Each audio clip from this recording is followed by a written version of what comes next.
So good morning, everyone. Thank you for coming out to our session and for getting up early to come and get your coffee beforehand and be energetic to join our conversation. I'm Judith Pineiro. I'm the Executive Director for the Association of Art Museum Curators and AMC Foundation. I'm going to do a short little brief intro about what we hope to talk about today, and then hand it off to my colleague Sheila, who will do another brief introduction and introduce us all and get the conversation started. So in thinking about this panel, we were really focusing on how curators and technologists often are set up in non-collaborative vertical silos in institutions, and how we all here want to work on making and explore that relationship and make it better. By being here in this room with us together, we are all showing a willingness to explore how better to understand each other, because we have a commonality in our desire to support our institutions, believe in their mission, and importantly, recognize the value they can have to our communities. Two, we all recognize that there is often a gap in communication due to reporting structures and knowledge of each other's capacity in their day-to-day work professionally, but also in their capacity in other sectors of their lives. We hope this morning that we'll explore the question of how we collectively, all of us, not one side of an organization or another, can work together to foster better working relationships, particularly between curators and technologists. Yeah, so some of us will be referring to the Network Curator Workshop, which was one attempt to address some needs of professional development for art curators that was produced through the partnership of the Association of Art Museum Curators, Roy Rosenzweig Center for History and the Media, with funding from the Crest Foundation and the Getty Foundations. So today we have pulled together a nice group, a combination of technologists and curators. To my left, you just heard from Judith Pineiro. And I just zipped through. Since 2014, she has led the Association of Art Museum Curators and the AAMC Foundation as its executive director. Prior to that, she worked as a consultant and at the Affordable Art Fair, the Museum of Art and Design, and Christie's. She's currently on the board of trustees of Art Table and the New York Artists Equity Association, and oversees Network Curator together with me. Jose Carlos Diaz is a chief curator at the Andy Warhol Museum and a 2018 fellow at the Center for Curatorial Leadership. Diaz focuses on the life and legacy of Andy Warhol and has organized the first museum solo exhibition of Iranian artist Farhad Moshiri, currently on view at the Warhol. And if you were at the MCN party last night and went to the second floor, the fabulous exhibit was there. And if you didn't see it, you should go back.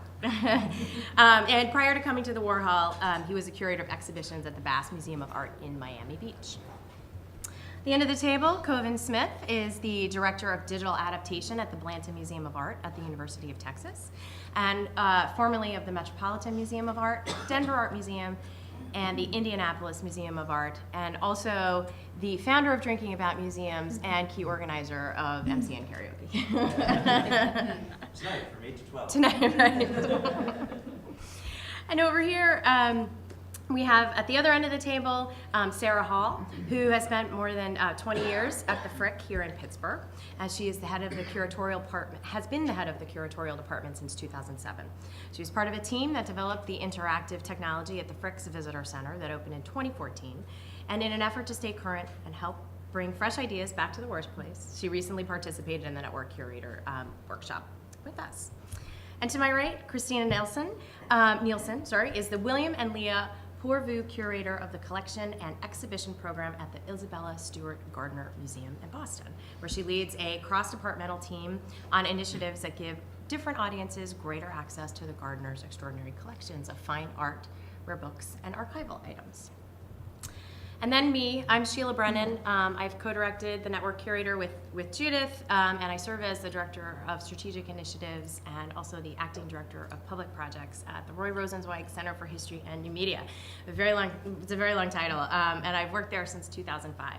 At the center, I collaborate with cultural heritage organizations to build digital public humanities projects, and recently became the director of the Omeka open source software project.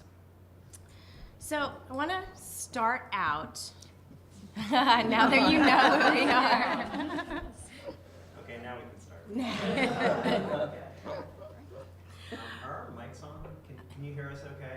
we need to pull them closer to the table? Okay. So I just want to start out with a quick poll of the room to get a sense of who is here together. Who identifies as a curator? Yeah, or a content expert, even if a curator is not your title. Excellent. An educator? Yeah, Raise sure. your hand twice, sir. I think you can. A technologist or the digital person in the room. Yes, I figured that. That's great. So throughout, as Judith mentioned, throughout our discussion, we would like everyone to be thinking about relationships and your colleagues. How well do you know your colleagues? How well are everyone's roles articulated internally within your own organization? For example, just a quick show of hands. Do you know the title? You may be this person, but do you know for the curatorial staff, the education staff, do you know the titles of the digital persons, or everyone in the department in your museum and their areas of expertise? Yes? There will be yes, a test on this question. Yes. Right. And for all of the technologists in the room who work at museums, do you know the title of your curators and their subject areas of expertise? Yes and no? Yeah. So again, I think we're going to talk a little bit more broadly about how digital can be more than a department. And I also just want to make a quick reference to Loic Talon's recent post on the Met's website, and then again on Medium, about focusing less on divisions and the ways that institutions can integrate digital into all departments, and then how we all can support the digital skill sets across an institution. Yeah. So, just to give you a quick rundown on the format, we've got 3 big questions that our panel is going to discuss, about 10 minutes for each question, and then we're going to open it up for your questions. And hopefully we'll just kind of pass these answers and the questions around the room, so hopefully it'll be a little more conversational. All right, I'm going to start out. All right, so ideally, for our curators, what would curators like their digital/technology teams to know or to be more aware of for future positive collaborations? I would say knowing, so the Association of Art Museum Curators is a membership organization, 1,300 curators around the globe. And so I'm kind of speaking from that view, not as a curator, because I'm actually not a curator. I think what they would love for digital teams or technologists to understand is sort of the scope of their responsibilities, that there's so much more that goes into their day-to-day than what you might think, and to really understand the timeline of an exhibition, not just how long it takes to write a thoughtful wall label or how many people have input on that, but to understand that too, but to also understand that a timeline for an exhibition, it can be something a curator's been working on and thinking about for 3 years now. And so there's sort of an investment of soul and energy that goes into it, and it's almost like a child. And so it, obviously there's emotions that go into that. But also I think so often museums particularly and other art organizations are so advanced in their digital outward facing component to their digital and technology, but yet inwardly they're kind of all the way back here in the Stone Age without a computer that has a camera or a mic. And so there's a gap in actual skill set because of the tools that are at their day-to-day exposure. And so a patience and a generosity of understanding that is something I think curators would love to have expressed and understood. And I really liked what you just said about outward versus inward, because I think, can everybody hear me? That helps at all. Yeah, I can lean forward. So I'm at a relatively small but fairly ambitious museum locally, and we don't have a digital department per se, although we do some things that probably make it look like we do. And when we were in our phone conversation as we developed this program, I'm the person who kind of asked, who are the digital people and what are their job titles, because I'm very curious about how they work in other organizations. We just restructured in February, and we have someone who's part of our marketing department whose job title is Manager of Social and New Media, which is, we still have to figure out, I think, what the other departments' expectations are from that person. What kind of, I think I need to learn to ask for support, because I'm starting to realize there is a skill set there that could maybe help me and start bringing her into conversations earlier to help me with things. On the other hand, because this is a position in the marketing department, I kind of often wonder about what are our goals? Do we have the same goals? Historically in our organization, most of our digital content has really come out of either the curatorial or the education department. So I feel like we're positioned at this sort of growth area or change area, and sort of feeling our way through. And one of the things that I learned going to the Network Curator workshop was that I felt like I almost gained a better vocabulary than the official digital person on my staff.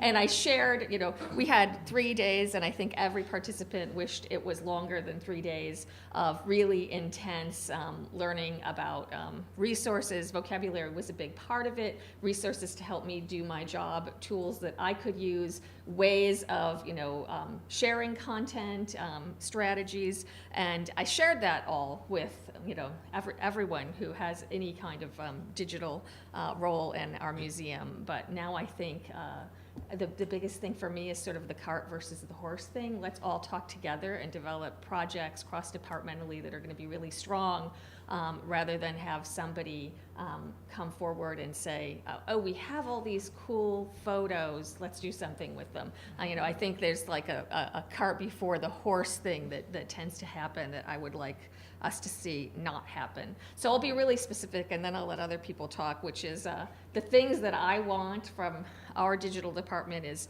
like, talk to us first for lots of reasons. Like, how much content are you going to need from us, and how long is it going to take? And does that involve new research, or is that something that's easy to do? Not duplicating work. Oftentimes, we might have fantastic photography of something, or even video that they don't know we have.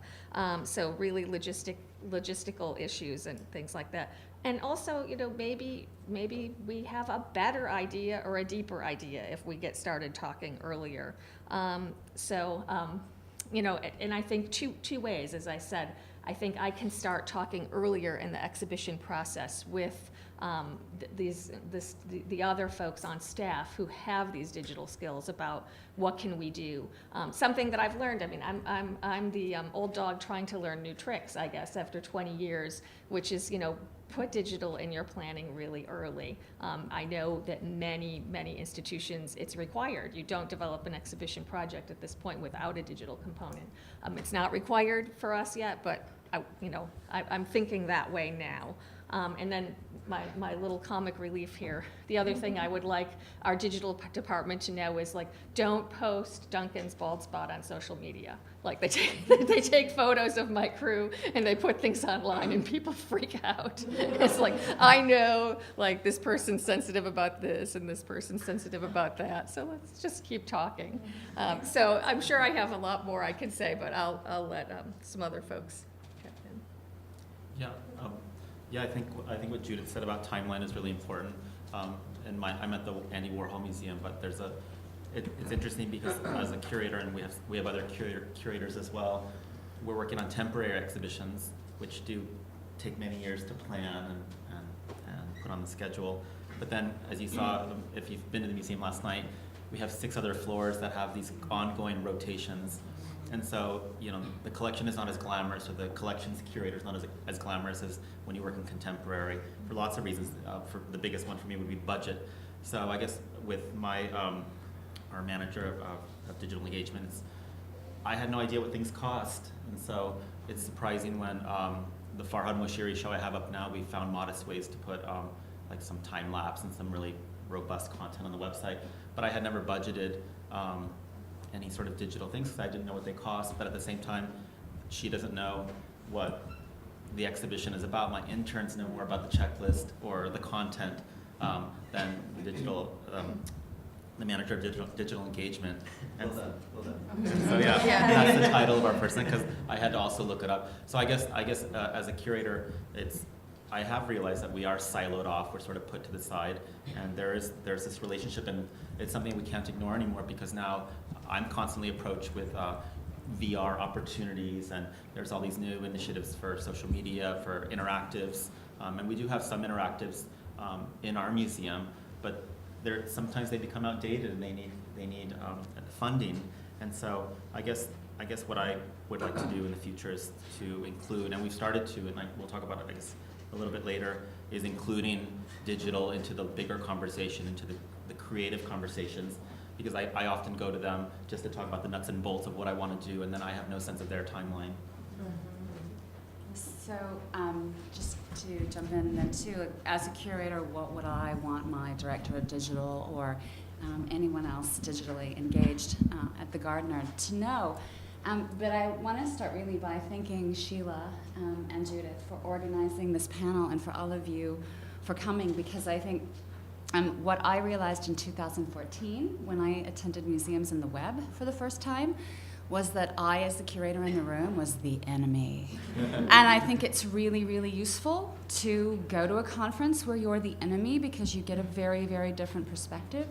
And I think the more that AAMC and MCN and MW and whomever actually have panels like this or conversations together, the better we'll all be. And I guess what I would want to say in terms of getting to know us as curators is that we have different training and perhaps different approaches to how we do our work.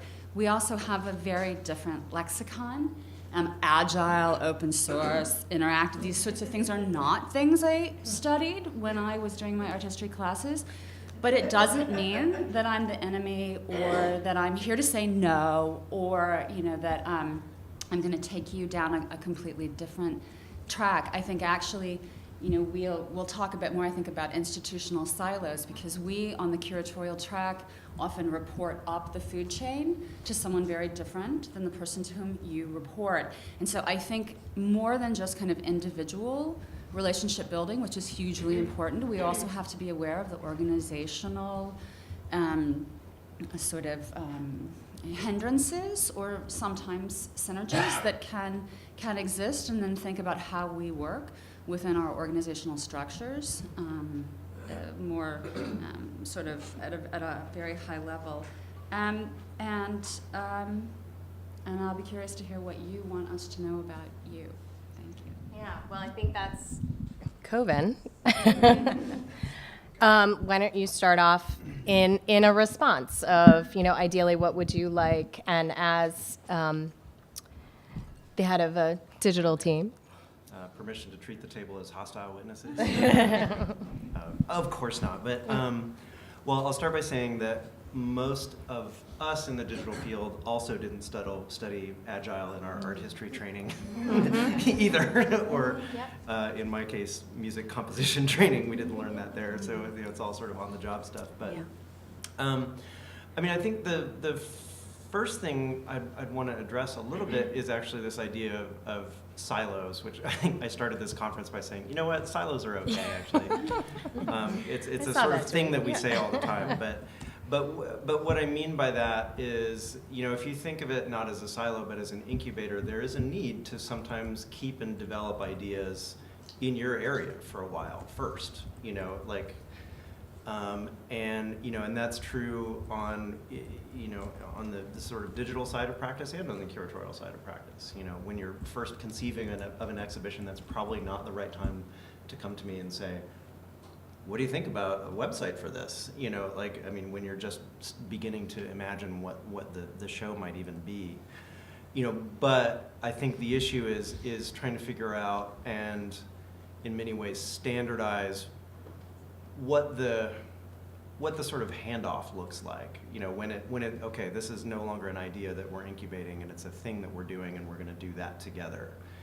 And I think one thing that we do have to watch out for is to be sure that it's not just well, at what point do I tell my digital person about this? I mean, if your museum doesn't already have a practice of, when you're developing shows or, rehanging a gallery, of including other stuff, and that's educators, that's visitor experience people, that's, and that's digital people. If you don't already sort of have that practice in place, now putting the digital person in there is a special ask, and I think that can be really awkward and strange. Where this is not necessarily true at the Blanton, but it has been true at some other places where it's like, I'm in this sort of private conversation with the curator and there isn't an educator there, and it just feels like, I don't know if we're addressing everything, and I can't bring all of those other skill sets to the table. So just practically speaking, at the Blanton, one of the things that I'm really pleased with that we do is, once an exhibition is once it's on the calendar, it's scheduled, we know it's happening, the first thing that happens is the interpretation team meets, and that team it's educators, it's a visitor services person, it's me, it's social media. And so I think that allows us to come up with better, more organic solutions, because, if any of you were in Shannon's talk on saying no yesterday, I mean, often that's my role, is to say, there doesn't seem to be an obvious place to do a digital thing here. Like we'll do a nice web page for the, or we'll do a nice listing for the exhibition, and that's probably good enough. Or we might do something like much broader in scope, but if we don't have all those voices in there, it's hard to do. And if you don't have all those voices in there, then I think the silos get higher and higher, and the handoff moment is much more like, okay, the exhibition is ready to go in 3 weeks, and I would like to have an iPad on this railing and this railing, and it's obviously, and I don't mean to mischaracterize that, but that's like the last thing I want to hear as a creative person is, and so, I think it's thinking about and sort of expanding that moment so that it isn't a handoff where we're just tossing it over the wall, one way or the other. I mean, because on the technology side, we're as guilty of that as well, of like, I developed this great thing, now please put content in it.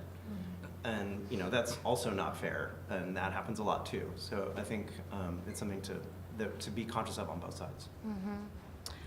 And I just wanted both sides is, you can see We're I'm already getting siding, into an adversarial relationship, which is not cool, but.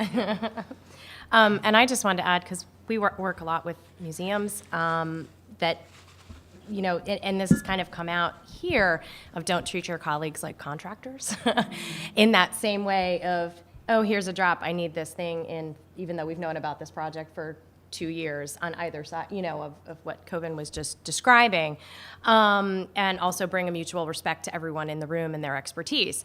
The other thing that I think it's also helpful in getting to know your colleagues is knowing not only what they do at your museum, but their other areas of interest or expertise. Your technologists may have a master's in art history or in history or maybe even a PhD. I mean, there are more folks who are working across lines and aren't necessarily going in direct pathways of sort of traditional museum jobs. And folks change careers and all of that. So sometimes, I have a PhD in history and I have, expertise in material culture and visual culture. And that always surprises people because, yes, I can also do, I'm also a technologist. So just one of those things of getting to know who is around you. Another thing that I hear from everyone, and I also wanted to repeat that, is starting early and bringing everyone in from the beginning. For project planning, content planning, all of that has to start together from the beginning, because you can't have a good digital project if you don't have good content, and you need the content is not just cut and paste either. That also, depending on the medium, should be shaped and developed with all of that stuff in mind. And I think that does have to be a matter of institutional practice, where it's philosophy really, that this is how we do it. Yeah. Any other comments on that, or we move on to our second question, which is sharing an example of a project or initiative that developed a positive interdepartmental collaboration, whether it was on a new engagement strategy or a specific digital project. We can do the positive or the negative. We've got, but Let's do the negative first. okay, We'll wrap up with the positive. and we'll end with the positive. All right, go Koven. Oh, mine was positive. Oh, yours was positive. Oh, okay. Did we have Jose? Yeah. Mine is both, I guess. Yeah, We have, go ahead. You know, it's I like the, I think Sarah said it earlier, the gap in skill sets, or maybe Judith said it, but we have a new app, it's called Out Loud, and it's a beautiful little app, and it features our whole 7th floor. It complements our tactile panels that we have on the 7th floor, which we've just put throughout the other floors in the museum. And it's an app for hearing and visually impaired people. It has audio descriptions, it has images of different works throughout the 7th floor gallery. And then it features audio from Donald Warhol, who's a nephew of Andy Warhol. It has our director, it has myself and other staff members. You have the different perspectives of the life of Andy Warhol and his career. And it's really challenging now because I might have to pull a work, and then there's the communication breakdown. And so the app becomes outdated within a day's time because there isn't, maybe we might have, like last week, I had to swap some stuff out, and I didn't know we had to swap them out because it was a loan that had ended. And so the upkeep, I guess, is now the biggest challenge because they're collection works, that there's an assumption, maybe on both ends, and I'm guilty of it, there's an assumption that a label already exists for Andy Warhol and his commercial illustrations, but maybe if it was a very specific label or a very specific audio, that the content doesn't exist or the content is outdated. So it's always a challenge for upkeep. So I think one of the things we've realized, and now Desi Gonzalez, if you've met her, she's wonderful. Now she's part of our rotations meetings, and so they happen like every couple weeks. So she might have creative ideas that might complement the layout on the app, or maybe the works that we're thinking of putting in there. So we've started to include her, but typically, as you said, like I probably wouldn't bring her in until the very end. We're like, oh, here's all of our ideas. This is the content, the text, the images. Go ahead and put it on the web, etc. Come up with, here's the deadline. But I think with the app, it's a very positive thing. But we're starting to work better with each other, and it's a challenge for myself too, because I've realized that because the app is so accessible, you can open it right now and find outdated content. It's actually can affect the whole institution. Outdated apps. That's not good. So sort of knowing that now, if you were to basically start that whole process over again, knowing what you know now, how do you think you would approach it differently? I think I would. Let's say if we were to do the next floor on the Out Loud app, if we were to do the 6th floor, the 1960s of Warhol, I think I would include Desi from the very first meeting instead of bringing her in at the last couple meetings, coming up with the final selection, because I think she might be able to pinpoint threads that would complement the app, that would complement user needs. And just listening to everyone talk, I would maybe like to do that with the contemporary shows. The temporary shows, we don't do it at all. So what you saw in the Farhad Moshiri show, she came in very late in the game. We ended up doing a time lapse, which is her idea, which is awesome. It didn't cost anything. It was very in-house and didn't cost very much money. But had we brought her in earlier, we probably would have had so many wonderful ideas, and I could have put it into a grant or a budget and had an even more robust web page. So I guess bringing her in earlier would have been a better idea. So I'm going to jump to a project that we did at the Gardner recently, which was a more sort of pan-institutional project, and that was the website. I think as technologists often, we've talked about discrete projects like exhibitions, and I think in terms of getting to know your curators, it's going to be very different whether you're in a large or a small institution. I've gone from a very large institution, the Art Institute of Chicago, hi Greg Nielsen, and others in the room, to a mid-size institution, and have really seen this sort of silo thinking even happen between curatorial departments. So it isn't just us against you all, it's like us against, because it's a zero-sum game, right?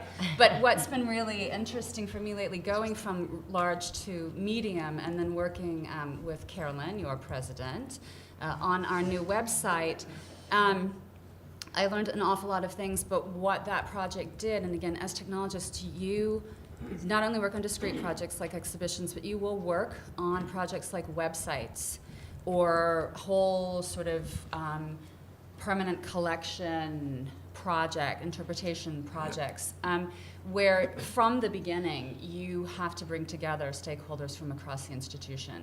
And so when we started talking about our website, Carolyn again used words I had no idea what they meant. Visitor journey mapping. And I'm like, why are we visitor journey mapping for our website? I mean, but it was great, and I trusted her expertise. So we were all sort of willing to go along with it, and we brought in some outside consultants, but then it was the sort of digital people, curators, security, visitor services, education, a complete cross-section of the whole institution came together for these iterative, agile, 2-day workshop. So we were all together. Map that journey. We did, and then we talked to visitors to find out kind of like what their pain points, right? Yeah. What their pain points were and what they needed, and we developed a goal for the website, which was beautifully designed by Fabrique. Hello, Abilene. To really serve first-time visitors, because the majority of our visitors are first-timers, and so it can help acclimate them to a very different type of museum experience, which the Gardner is. And if any of you have been there, you know what I'm talking about. We don't have labels, and we don't change the permanent galleries, but we have exhibitions. So there are lots of different perceptions we wanted to tweak before people even came, and then also give them access to information so that they could be set on their journey more easily.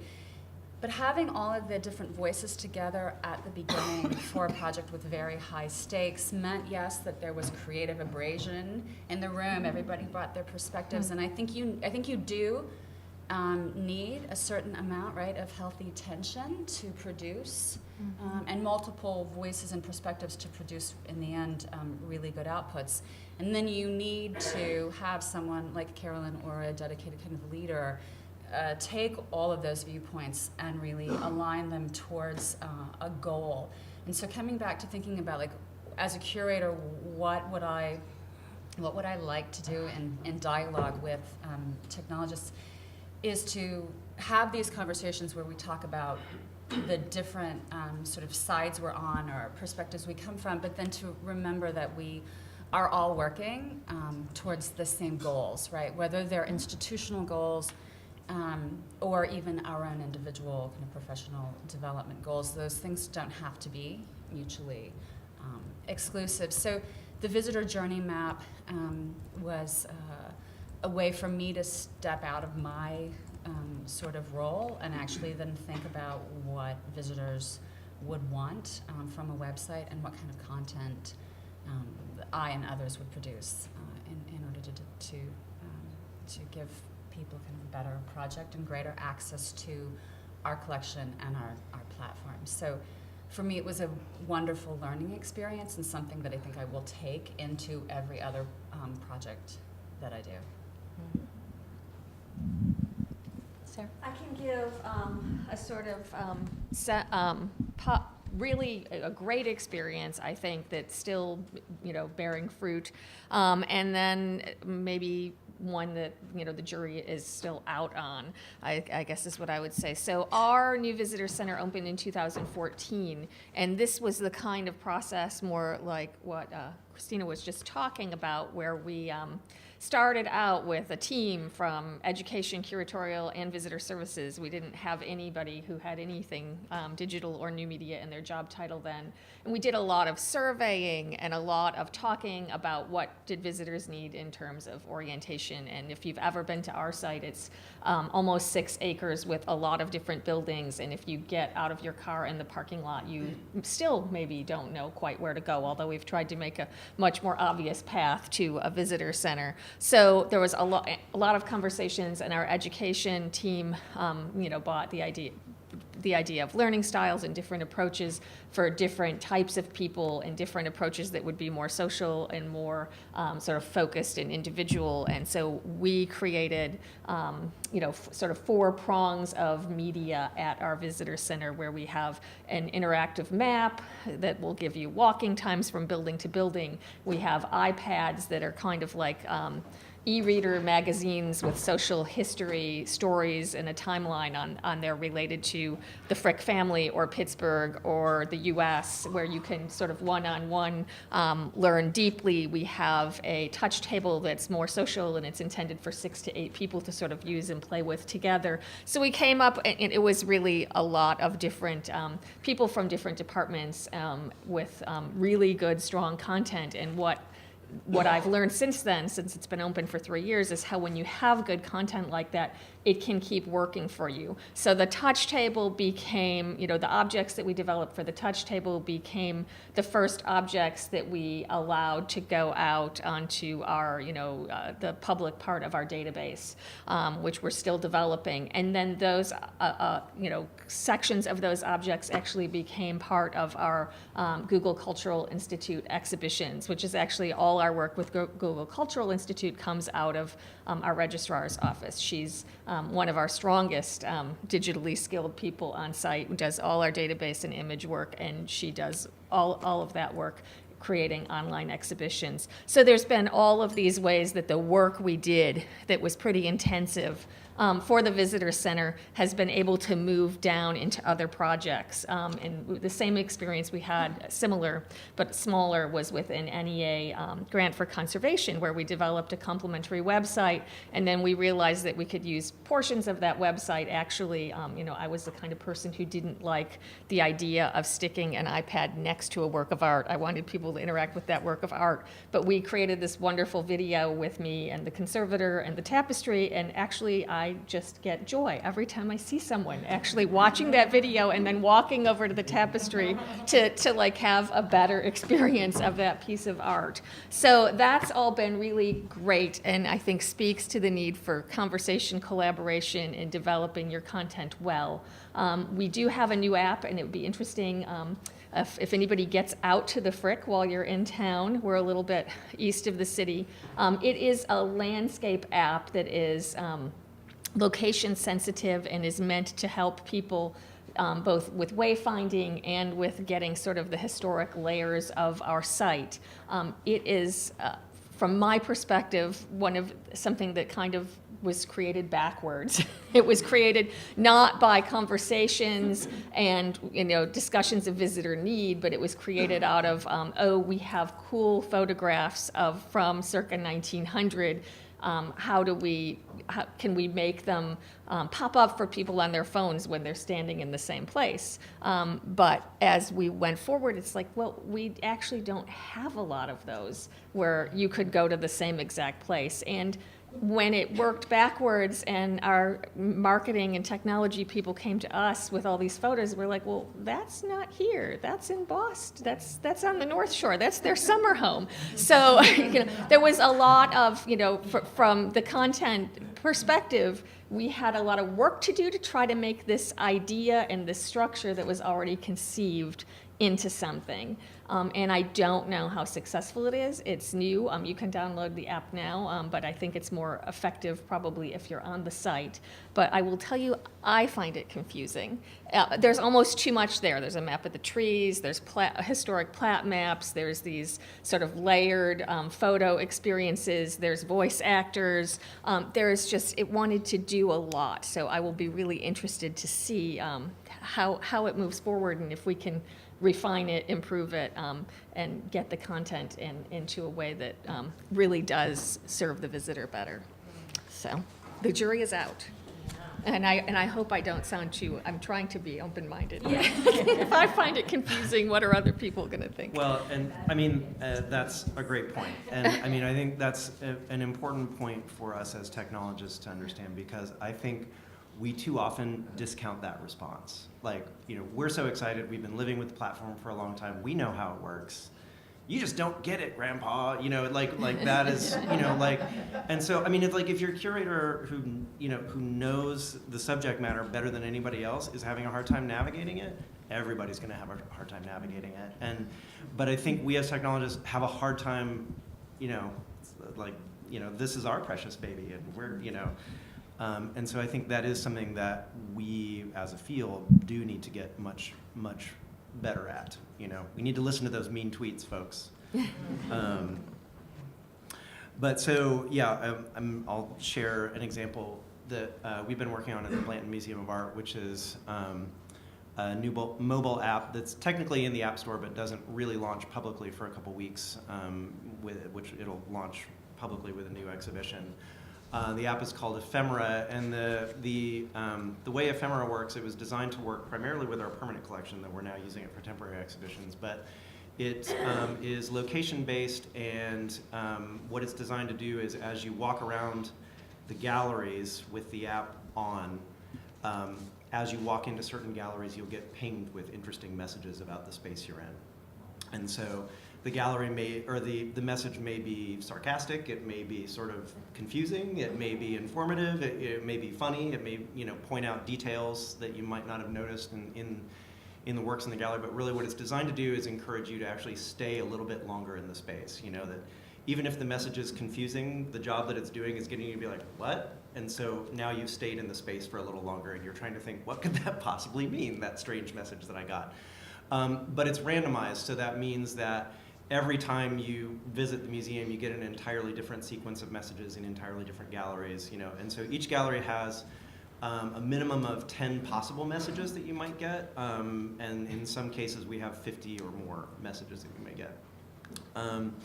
But so the sort of fun collaborative part of that, so the initial sort of scope of the app was decided with a much smaller team. We were sort of incubating it with, you know, technologists and primarily educators, and then someone from our exhibitions team. But then when it came time, you know, once we had sort of the structure of the app in place, you know, now was the moment where we said, okay, now we have to fill it with content. But the process by which we did that actually was really fun, because what we would do is actually literally go into the gallery that we were writing content for with the curator in charge of the gallery, usually the assistant or associate curator, at least one educator, a visitor services person, someone from digital, and then like a wild card. And that might be like a gallery assistant, security guard, somebody from the shop. It could, you know, like, so we would go into the gallery. I would basically start the stopwatch, and everybody had 5 minutes to walk around the gallery and on little pieces of paper come up with as many messages as they could come up with in that time. A message was usually around Twitter length, about 140 characters.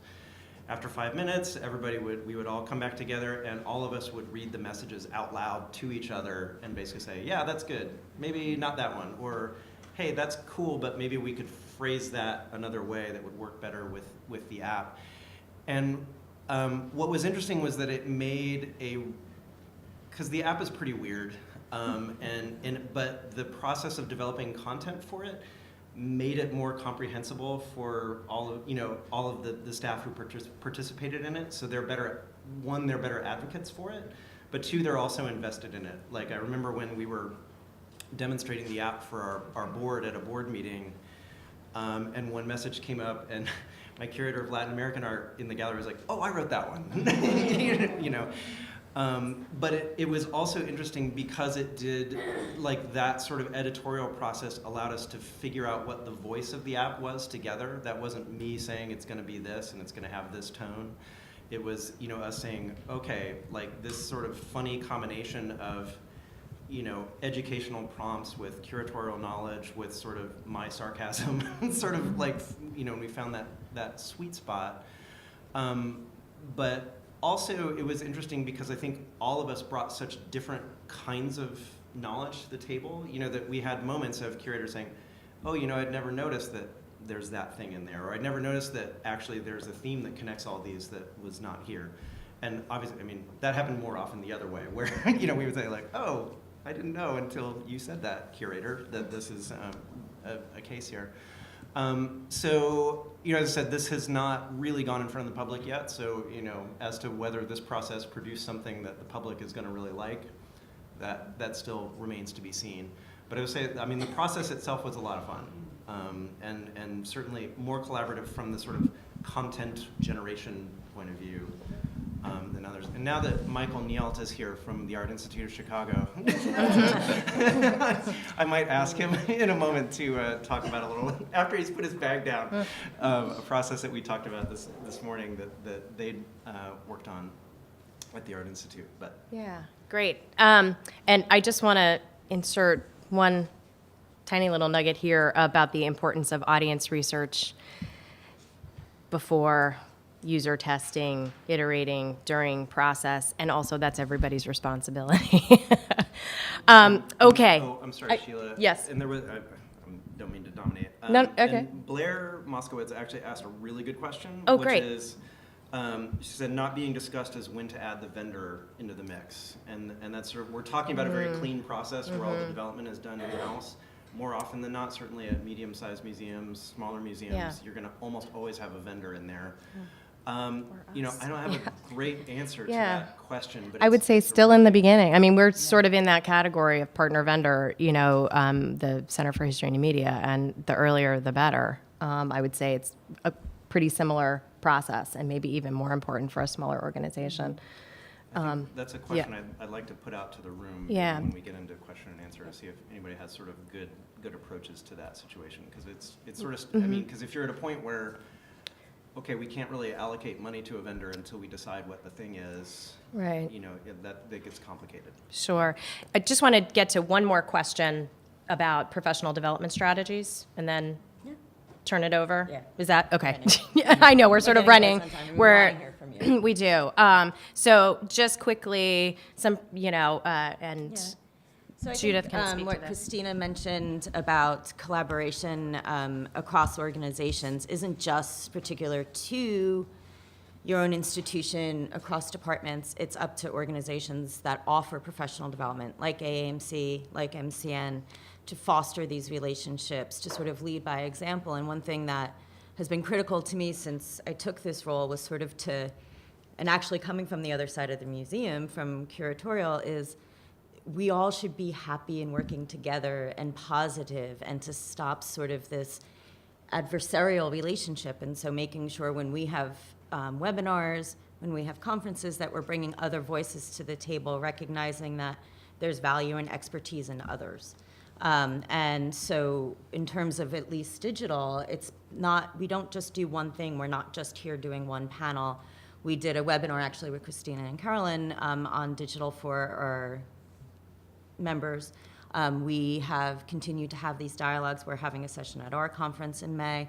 And the amazing, thanks to the support of Getty and Crest, the networked curator, where we're educating and working with curators to give them the terminology, the vocabulary, the skill set, so they can return and feel confident in their conversations with their digital teams. And the content provided by Sharon and Sheila, Sharon's very quietly sitting in the back wave, was amazing. And I think the benefit, Sarah's explained, and I'm sure Sheila can offer a lot more on sort of I think, and sometimes, wow, I didn't realize curators were at this level of understanding where each other is at, and how curators often feel they're just content providers, and how we do, I thought that was brilliant, look at each other as contractors, and that's not what we are all working in nonprofits to do. Contractors make more money than we do.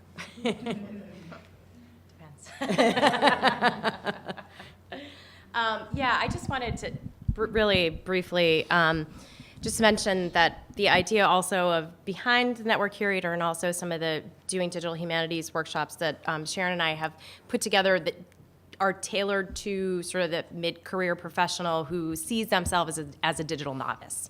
So getting to that level of where everyone is, and then saying, okay, let's work together and build up confidence. So it's not really like, you know, you're not going to be an expert in a specific tool. You're not going to be an expert in, you know, in agile development, but you will be introduced to the terms, to the concepts, and hopefully getting, and also like this process of project management and the idea of bringing in everybody, how important it is to start from the beginning, thinking about audience, thinking about the assets that you have at your institution, or, you know, where you need partners and collaborators. When do you need a vendor to fill in but also getting that sense of everyone who and all of those skill sets that need to be involved to sort of move ahead and be successful.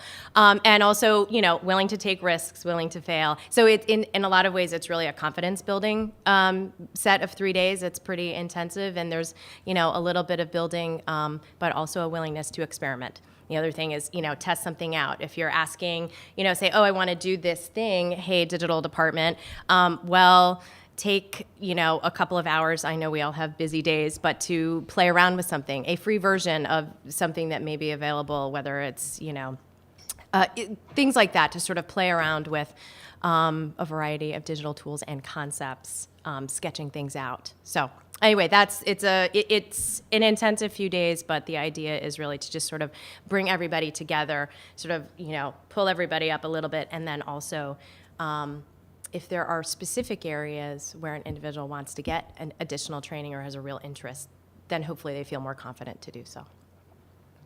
I will just add really quickly that I've been in sort of a privileged position, whether it's because of being in the curatorial department, whether it's because I've just been there a long time, and so I speak up and I'm cranky and I ask for what I want. But I have had a lot of great opportunities at conferences and professional development, which I always bring back and share with our digital people. But what I've seen happening over the last 12 to 18 months, thankfully, is that these folks who are earlier in their career, who maybe come to the museum field from entertainment or marketing or some other discipline and don't understand museums completely yet, that they need to get out and be with museum people or be with other technologists who work in museums. So it's fantastic that there's this conference, which actually my registrar volunteered and has been here every day working because she's one of our strongest digital people. We did send her along with a marketing person to Museums in the Web. So investing also in developing the right kind of perspective in our technologists so they understand where they're working and the people they work with. And I share, but I want them to have great opportunities to get outside the museum and get with others too. Yeah. We have probably 7 minutes or so left, and so I wanted to open it up to questions from the audience. We've got lots of questions. All right. Okay. Start off great. Yeah. No, thank you so much. That was really interesting. I'm a curator as well, and a lot of what you're talking about is exhibitions and gallery spaces, which are obviously fundamental to what we do. I'm from a large organization with over 100 curators, so a good chunk of what I also do is research, and I've really leaned on the technology teams to help with bringing the digital into my academic research and help with science communication and various other ones like that. And I've actually found that by working long-term with people on research projects, by the time the exhibition rolls around, this is the person that helped you get your photogrammetry models up on Sketchfab, and they kind of have an idea of what's going on and it organically grows out of that. And I just want to hear your perspectives on how you've worked with technology, with academic research in a museum setting versus exhibition space, and have you found a difference between them? I think for us at the Warhol, we have about 5 curators, but we haven't worked with our one digital colleague. And so now I think there's a little bit more of a show and tell. So, for example, like I often at the Warhol, we have visiting scholars that are writing a book, working on an exhibition. Instead of meeting with me for coffee, now I book the theater and have them just present to whoever wants to come. And it might be a potential exhibition for us. So then the whole staff can be there, like, oh, that was amazing, or oh, that was really boring, but I can get feedback and ideas from that. But also, Desi's able to do that as well. So last week she had a visiting fellow or intern who did a 360 project of the whole museum collections, and she brought those cardboard like Google headset things that you put your phone in. Mm-hmm. And so Desi organized a meeting at this show and tell. I didn't know what this headset was, but they showed us and they gave us a presentation.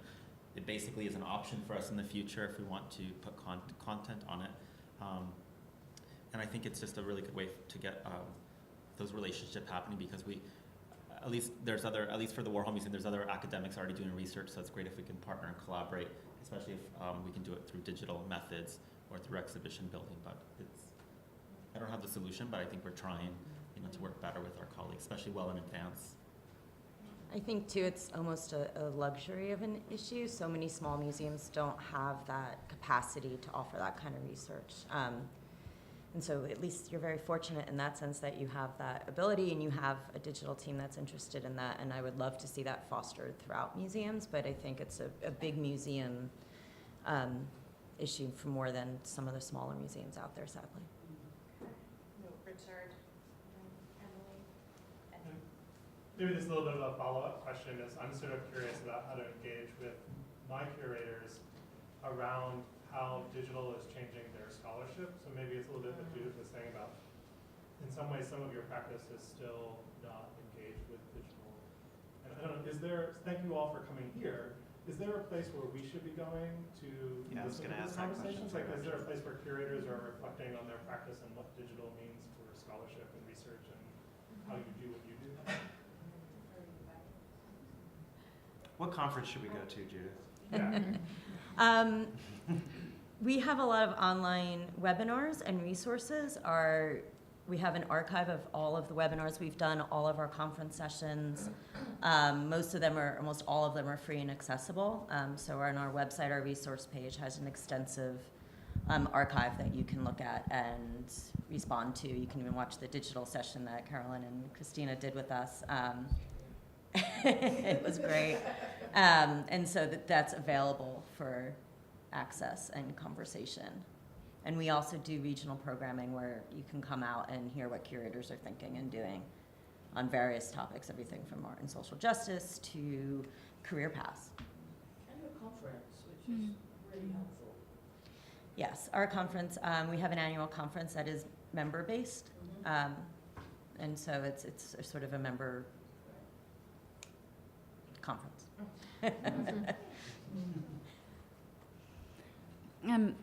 And I would just say too, sort of following up on the sort of research part, I think part of the sort of like dichotomy that puts us on kind of opposite sides of the spectrum is that your question about scholarly research, that for me as a historically trained art historian, old dog, I think I'm older than you are, Sarah. Thinking about how our field has changed dramatically over the last 20 years. So my practice now, like my job, is so fundamentally different than I thought it would be in a lovely little ivory tower where I pushed out like perfect books to the 4 people in the world who gave a shit about what I cared about. To like now I think one of the tensions that we have in the institutions is all of our time is very limited. So which audiences do we serve? And we like always try to serve everybody, right? But if we're serving the scholarly, then you people will be like, nobody cares about that. And that's not the right tone, that's not the right voice. I'm being very, like I'm setting this up, right, as in opposition, which I don't think it is.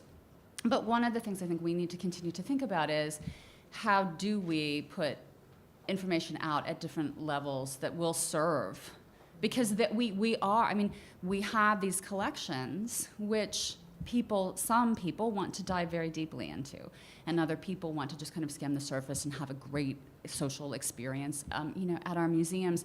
And what I think we need, from both of our different perspectives, to think about is how do we not just meet in the middle, because consensus doesn't ever really make anybody happy, but how do we look at, however we determine we're going to spend our time, really choosing who is the target audience for that, and whatever resources we have, whether it's our archival or our works of art, how do we give access to the right people at the right times in the right places without diminishing the quality of the experience for either one.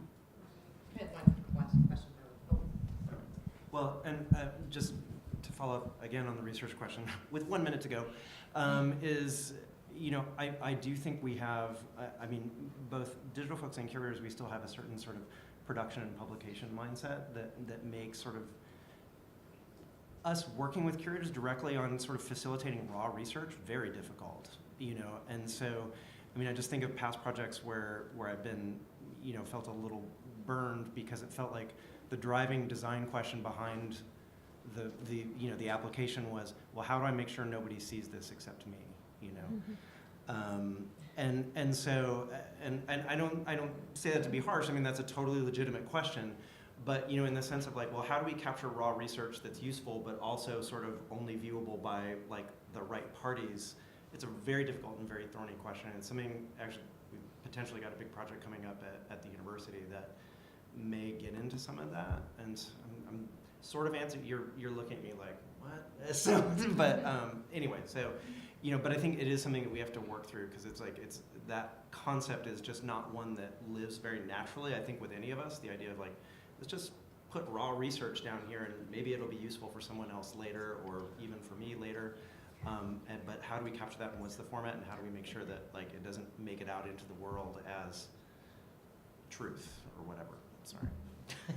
We have a lot more questions. I know it. We really dove into that We've got one. like Sorry. time for one more question. You had been waiting. Okay. Yeah. Emily. I wanted to, you said something about being in conversations where you realize that there's another person that's not at the table. I'm an exhibition designer. I get brought into conversations really early with kind of preliminary ideas, and I can see a lot of that. So I wanted to ask sort of curators on the panel, how do you want to be supported in approaching those other people who aren't at the table, or bringing those other voices in? Like what could we in the development world do to help support breaking down the silos? I would just say, tell people to call us, knock on our door, or email us. I can't tell you how many times I give presentations to groups of staff, which I end with, I want to talk to you more about this. Talk to me about anything you want to talk about. And, I never hear any feedback from anyone. I like to think that I am really open to conversation and to changing my mindset. But people have to be there, engaging with me to do that. And I would also say, we passionately care about the objects that we're going to throw into an exhibition. Help us, you, the designer, education, or interpretation colleagues, help us understand from a sort of institutional perspective who are the audiences for that particular exhibition. So we're not trying to super serve everybody. We're not just super fans. We're not just called we've got a particular group of objects, and we're going to really try to shoot that out to bring in different people to serve institutional audience goals, whatever. Help us focus on who that is, and then help us think about the other voices, whether it's artists, whether it's community groups, whether social justice people, anybody. But help us find who the multiple perspectives are for focus groups or other really early conversations that will help us think very early how to kind of get out of our own curatorial voice, and how we're going to meld, as Koven said, sort of with other voices too, in producing that content, so that we don't get too far down the stream with our perfect content, and then suddenly we're told it's not the right tone.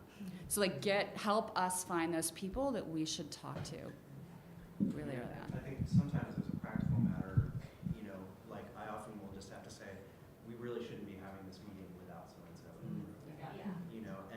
And I recognize I'm in a position of seniority, I can kind of say that, not Desi might not feel that she can say that to you, I don't know. But it is, so it's something that I think maybe curators, as often the most senior people in that room, may need to, or should hopefully be willing to accept that sort of, that input if your sort of very junior digital person says, we're missing a voice here, and we probably shouldn't even really continue this conversation until that voice is present. I think that's important. I just wanted to say one thing as well, just to follow up to the session. Tomorrow at 11:30 in this room, we're going to do a panel, AAMC and MCN, to really look at how our two professional organisations can collaborate in the future to try and solve some of these challenges, and to think about how we can serve our communities together. So please do come along. We're really looking for input to help to shape the programmes over the next couple of years. That's great. Thanks so much. And thank you all for coming here. Thanks to this wonderful panel, and enjoy the rest of the conference today.